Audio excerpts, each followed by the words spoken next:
What's going on, partners? Today we're going to hear from Ramon Mundo Mendoza, a former member of the Mexican Mafia, on the real motives behind the agreement to end hostilities and the hunger strike. What Ramon is going to explain were actually my suspicions when I first encountered the agreement to end hostilities. I read it once, and to be honest, I did not really understand it. It was very wordy, and I got lost in the message. It was a little confusing. So I reread it again and again. I began to realize that there was actually a message and a motive behind this agreement. Let's listen to this. What are your thoughts on the peace treaty amongst the Big Four and the fellas being let out to the main line? Good question, homie.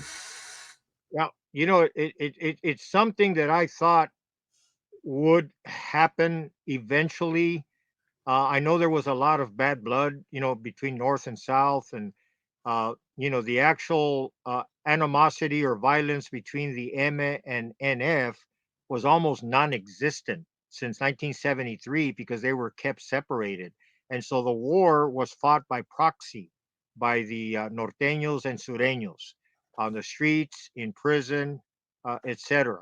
So what happened at some point, and I predicted it. I talked to some of the guys from the SSU, and I told them, what's going to happen. These guys. All right, before we continue, I just want to point out that we've discussed the Big Four. And just as a reminder, the Big Four is the Aryan Brotherhood, the Mexican Mafia, the Black Guerrilla Family, and Nuestra Familia. Now, he says that the war was fought by proxy because these guys were kept away in 1973. And let me explain what he means by that. See, the Mexican Mafia was founded in 1957, and it's believed to be the first formation of a criminal organization within prison walls. These guys were ruthless and really started taking advantage of the prisoners, but mostly prisoners of Mexican descent. To protect themselves from the Mexican Mafia, a new gang was formed in the mid-1960s. In 1968 at San Quentin, an incident that inmates refer to as the Shoe War took place. Listen to this. This incident became the final straw that broke the camel's back. According to Death Row Joe's account, all the built-up tension had taken its toll, as talk going around was that the people in the MA were going to get hit. During the evening feeding of the same day, at approximately 4:30 p.m., a small fight erupted in the dining hall between future MA recruits, prospects, John Bobsteel Quiñones and Alfred Vago Estrada, versus NF sympathizers Claude Magallanes and George Delgado. No weapons were discovered during the melee, but this incident fueled the already burning fire. On the evening of September 14th and the morning of September 15th, the following MM members and associates were placed in isolation. Inmates Trujillo, A55784, Chapa, A74285, Cho, B10523, Torres, A86893, and Mojarro, A90903.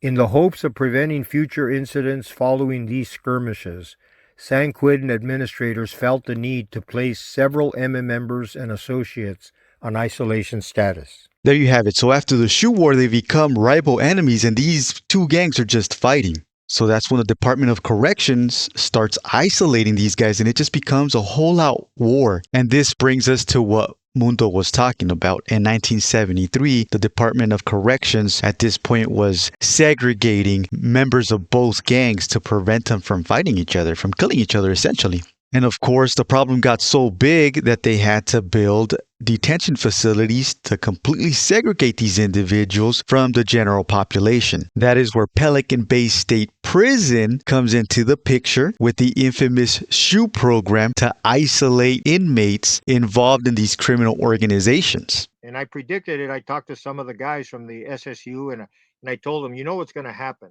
These guys communicate, they respect each other, they communicate, they talk.